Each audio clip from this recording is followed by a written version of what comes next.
बीमारी अल्लाह की तरफ से है, लेकिन ये भी तो लाजिम है कि आप इलाज करो। क्या जेल में इलाज होना ये खान साहब का हक़ नहीं है?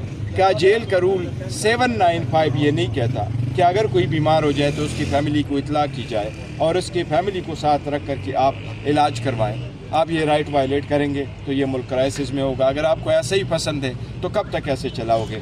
खुदारा अपने मुल्क पे रहम करे, इस क्राइसिस पे रहम करे। खान साहब की पार्टी स्ट्रांग है, कड़ी है, लोग खड़े हैं, अलायंस वाले खड़े हैं, तब तक खड़े हैं जब खान साहब की सेटिस्फेक्शन नहीं हो जाती कि जी इलाज सही होगा और इंशाल्लाह ताला वो बेहतर होगा। गौर साहब सुप्रीम कोर्ट में गौर साहब ये फरमा दें कि अब बानी के ज़ाती मालजीन को भी उनके इलाज के हवाले से ब्रीफिंग दे दी गई, आप और अल्लामा राजा नासिर अब्बास को ब्रीफिंग दे दी गई, तो अब उनके इलाज के हवाले से एतराज़ की क्या गुंजाइश बचती है? और दूसरा ये बताइएगा, जेल सुप्रिटेंडेंट की जानिब से आज एक रिपोर्ट सुप्रीम कोर्ट में पेश की गई जिसमें बानी पीटीआई को जो सहूलियात दी गई सारी तफसीलात सामने रखी है, इलाज मालजे, खाने पीने, कुक समेत, वो क्या है? वो रिपोर्ट सही नहीं है। देखिए मैं कह रहा हूँ, वो जो पहले रिपोर्ट सुप्रीम कोर्ट ने बनवाई थी जिस पे हुकूमत ने कोई इतराज़ नहीं की, रिपोर्ट सुप्रीम कोर्ट ही नहीं डायरेक्ट किया कि हमें रिपोर्ट दे दो, और सुप्रीम कोर्ट ने कहा था हमारी ऐसी कोई दरख्वास्त नहीं थी कि आप ये मंगवा लें, हमारी तो दरख्वास्त थी कि उनके इलाज के सिलसिले में सुप्रीम कोर्ट ने रिपोर्ट मंगवाई, लेकिन उस रिपोर्ट पे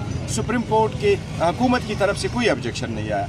उसमें मच्छर का भी लिखा है, उसमें कीड़े मकोड़ों का भी जिक्र है, ख़राब टीवी का भी जिक्र है और फूड पॉइजनिंग का भी जिक्र है। हमने सिर्फ सेहत का उठाया। गौर साहब बताइएगा, आज तो बड़ी सख्ती की हुई है, यहाँ पे सारी गिरफ्तारियाँ भी हो रही है मुलाकात के लिए। देखो मैं एक रिक्वेस्ट ज़रूर करूँगा, ये खान साहब के 2.5 साल हो गए जेल में, ये मुलाकातें ऐसी चीज़ है कि आज जितनी पेचीदगियाँ आप नज़र आ रही हैं आपको, ये इन मुलाकातें न होने से फरवरी 2025 के बाद लीडरशिप की कोई मुलाकात नहीं हुई, सारी मुलाकात नहीं हुई। मुलाकातें होती तो हमें पता चलता खान साहब की सेहत कैसी है, हम बर वक्त बताते इलाज का फिक्र होता। मुलाकातें होती हमें पता चलता खान साहब को कब लेके जाते हैं। मुलाकातें होती हमें पता चलता खान साहब का ऑपरेशन हुआ, कहाँ हुआ, किस डॉक्टर ने किया, किस चीज़ का किया, क्या प्रोसीजर अडाप्ट हुआ, क्या क्लासेस बताए गए, फ्यूचर के कोर्स क्या बताया गया। मुलाकातें होती तो हमें पता चलता कि खान साहब की इम्प्रूवमेंट हो रही है कि नहीं। मुलाकातें होती तो हमें पता चलता कि खान साहब को क्या चीज़ें हैं जिनकी ज़रूरत है। मुलाकातें होती तो उसकी फैमिली भी सेटिस्फाइड होती। आज जितनी कॉम्प्लिकेशनें पैदा की गई हैं ये इन मुलाकातें न करने से। मेरी दरख्वास्त एक मरतबा फिर होगी, देखो ये रूल के मुताबिक है, ये कानून के मुताबिक है, ये SOP के मुताबिक है, ये जो हमारी अंडरटेकिंग हुई है वो उसके मुताबिक है। ये हमने एक कमिटमेंट एक दूसरे के साथ साइन की थी जेल इंतज़ामिया के साथ कि खान साहब की ये रुकावटें नहीं रोकी जाएगी। लास्ट मुलाकात हमारी खान साहब से 16 अक्टूबर को हुई, उसके बाद मुलाकात नहीं हुई। अगर आप मुलाकात नहीं करने देते, बच्चों से बात नहीं करने देते, अखबार TV वगैरह आप रोक लेते हैं, खाना वक्त पे नहीं देते, अगर आप लीडरशिप की मुलाकात नहीं कराते तो ये तो अदरवाइज इन ह्यूमन है। और अगर आप मियाँ बीवी की भी मुलाकात होने नहीं देते, बच्चों की सीमा, आपने बुशरा बीवी की बच्चों ने भी खान साहब को नहीं देखा, तो ये तशवीश तो होगी। इस वक्त मुल्क में क्राइसिस है, एक हिजान में मुब्तला है। हम नहीं चाहते कि हर चीज़ के लिए धरना दें, लेकिन हालात इस स्टेज पर क्यों आए कि आज हमें धरना देना पड़ता है। पार्लियामेंटेरियन 319 पार्लियामेंटेरियन धरना देने बैठे हैं कि भाई हमारी खान साहब के इलाज के सिलसिले में आप कुछ करो, खान साहब का इलाज होना चाहिए। क्या ये सारे नहीं मानते कि इलाज बीमारी अल्लाह की तरफ से है, लेकिन ये भी तो लाजिम है कि आप इलाज करो। क्या जेल में इलाज होना ये खान साहब का हक़ नहीं है? क्या जेल का रूल 795 ये नहीं कहता कि अगर कोई बीमार हो जाए तो उसकी फैमिली को इतला की जाए और उसकी फैमिली को साथ रख कर के आप इलाज करवाएं? आप ये राइट वायलेट करेंगे तो ये मुल्क क्राइसिस में होगा। अगर आपको ऐसे ही पसंद है तो कब तक ऐसे चलाओगे? खुदारा अपने मुल्क पे रहम करे, इस क्राइसिस पे रहम करे।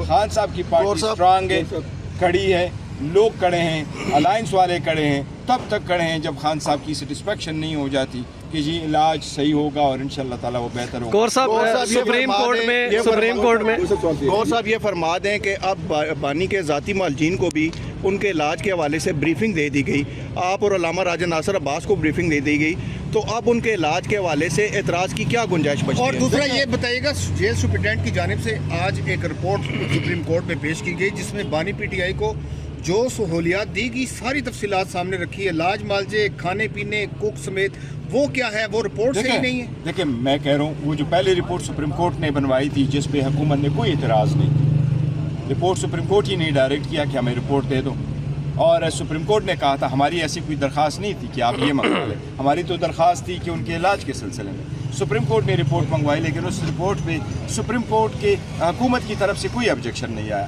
اس میں مچھر کا بھی لکھا ہے، اس میں کیڑے مکوڑوں کا بھی ذکر ہے، خراب ٹی وی کا بھی ذکر ہے اور فوڈ پوائزننگ کا بھی ذکر ہے۔ ہم نے صرف صحت کا اٹھایا، لیکن دیکھیں میں یہ کہہ رہا ہوں کہ تھرو آؤٹ ہمارا کنسرن یہ رہتا کہ خان صاحب کی صحت پہ سیاست نہ ہو اور ہم لوگوں کو فیکٹس بتائیں اور ہماری اور فیملی کی سب کی تسلی ہو کہ خان صاحب ٹھیک ہے اور اس کی نظر جو ہے وہ 85% وہ نہیں ہے۔ جو گیسٹرو کے ڈاکٹر یہ آپ کی بات بالکل ٹھیک ہے، وہ آئی اسپیشلسٹ نہیں ہے، ان کے ساتھ جو دوسرا ڈاکٹر بیٹھا تھا خرم مرزا صاحب، وہ آئی اسپیشلسٹ ہے۔ ان دونوں نے بات کی تھی اور باتیں اس لیے کی تھی، انہوں نے بھی صحت کے بارے میں پوچھا تھا، دونوں نے مختلف باتیں کی تھی۔ فیصل سلطان بھی تو اس کے ہے نا یہ انفیکشن ڈیزیز کے ماہر ہیں، تو وہ ان کا بھی دیکھیں یہ خان صاحب کے معالجین ہیں، یہ جب آتے تو ان کو انٹرنل سارے کازز کا پتہ چلتا ہے، تو اس لیے وہ ساتھ۔ گور صاحب یہ بتائے گا کہ خان صاحب کا طبی معائنہ ہو گیا، رپورٹ بھی آ گئی، کل راجہ صاحب نے کہا کہ ناصر صاحب اور میں اکٹھے گئے تھے، جو گھنٹے 1.5 گھنٹہ ہم وہاں رہے۔ یہ اچھا صاحب ہی کا فیصلہ تھا، انہوں نے ہم دونوں کو ڈائریکٹ کر دیا کہ وہ leader of the opposition senate میں ہے، وہ اور آپ چیئرمین ہیں، آپ دونوں چلے جاؤ۔ میں سب سے پہلے سیٹسفائی ہونا چاہتا ہوں کہ میرے کو بتایا جائے کہ ایز وی اسپیک خان صاحب کی حالت کیا ہے۔ ہمیں جو ڈاکٹروں نے وہاں چیک کیا تھا، عارف صاحب اور ندیم قریشی صاحب، انہوں نے ہمیں بریفنگ دی ہے۔ یہ جو ندیم قریشی صاحب ہے، اس کا نام ہم نے دیا تھا، اور ڈاکٹر عاصم صاحب جو خان کے وہ ڈاکٹر ہیں، انہوں نے یہ نام دیا تھا، انہوں نے ہمیں پوری بریفنگ دی تھی، لیکن ہم تو لے پرسن ہیں، ہم تو اتنا نہیں جانتے۔ پھر ہم نے ان کو فون کا کہا تھا، اور یس انہوں نے ہمارے دونوں ڈاکٹروں کو عاصم صاحب کے ساتھ اور خرم مرزا کے ساتھ بھی بات کی تھی، لیکن ہم یہ چاہ رہے ہیں کہ وہ تو بات ہو گئی ہے۔ دیکھو ایک کنسرن تو یہ ہے کہ خان صاحب کے ساتھ اگر آپ ملاقات نہیں کرنے دیں گے اور جو مرضی ہو آپ رپورٹوں میں لکھیں، لیکن سینگ از بلیونگ، آپ ملاقات کرنے دیں۔ یہ میں اس لیے ریکویسٹ کرتا رہا ہوں کہ پلیز خدا را اس کو نہ روکے، ملاقات کرنے دیں۔ کہا جا رہا ہے بیرسٹر صاحب یہ بتائیے گا، بیرسٹر صاحب بارے میں عمران خان صاحب کہتے رہے ہیں کہ ان کے ساتھ بات صاحب یہ بتائیے گا کہ آپ کہتے ہیں ملاقات نہیں کرنے دیتے، وفاقی حکومت نے آپ لوگوں کو آفر کی کہ آپ لوگوں کی موجودگی میں عمران خان صاحب کا ٹریٹمنٹ بھی کرتے ہیں اور ان کا معائنہ بھی کرتے ہیں، لیکن اس وقت علیمہ خان حاوی ہوئیں۔ یہ کلیئر کریں، چیئرمین آپ ہیں، علیمہ خان ہیں، اور اس وقت پارٹی پہ فیصلے کس کے چل رہے ہیں؟ دیکھو میں سب کو یہ کہہ رہا ہوں کہ علیمہ خان پہ آپ کوئی جملے نہ کسیں۔ اچھا خان صاحب کی صحت کے خان صاحب کی بہنیں جو ہے نا، وہ دیکھو نا، خان صاحب کی بہنیں ہمارے لیے محترم ہیں، وہ فیصلے نہیں کرتی، فیصلے پارٹی کرتی ہے، لیکن اس بات پہ میں نہیں چاہتا کہ ہمارے کس کے ساتھ کنٹیکٹ ہوئے تھے، کیا کوئی باتیں میٹر آئے گا تو اس کو پورا بتائیں گے، اور میں نے کہا ہے کہ ہم عوام سے کوئی چیز نہیں چھپائیں گے۔ آفر کیوں ٹھکرائے گی عمران خان کی آفر کیوں ٹھکرائے گی؟ ایک سوال یہ ہے کہ ملاقات کی ہمارے مطالبات کچھ اور ہیں، میں کہہ رہا ہوں اس بات پہ ابھی ڈاکٹر یوسف جو ہے آپ کے جو نامینیٹڈ ڈاکٹر ہیں، ڈاکٹر یوسف، وہ گیسٹرو کے ڈاکٹر ہیں، آنکھوں کے ڈاکٹر نہیں ہیں، اسپیشلائزیشن ان کی میدے کے ڈاکٹر کی، تو وہ میدے کا ڈاکٹر آنکھ کا جو کے حوالے سے کس طرح رپورٹوں کا جائزہ لے گا؟ اور دوسرے یہ کہ علیمہ خان کا کہنا ہے کہ آپ کو انہوں نے مطلب آپ نے ان کو اعتماد میں نہیں لیا، تو کیا آپ ان کی ڈکٹیشن سے تنگ آ چکے ہیں کہ بار بار ان کو بتانا ہوتا ہے کیا؟ میں نے ان کا نہیں سنا کہ انہوں نے یہ کہا ہے کہ میں نے ان کو اعتماد میں نہیں لیا، کیونکہ میں خان صاحب کی فیملی پہ کبھی کمنٹ نہیں کرتا،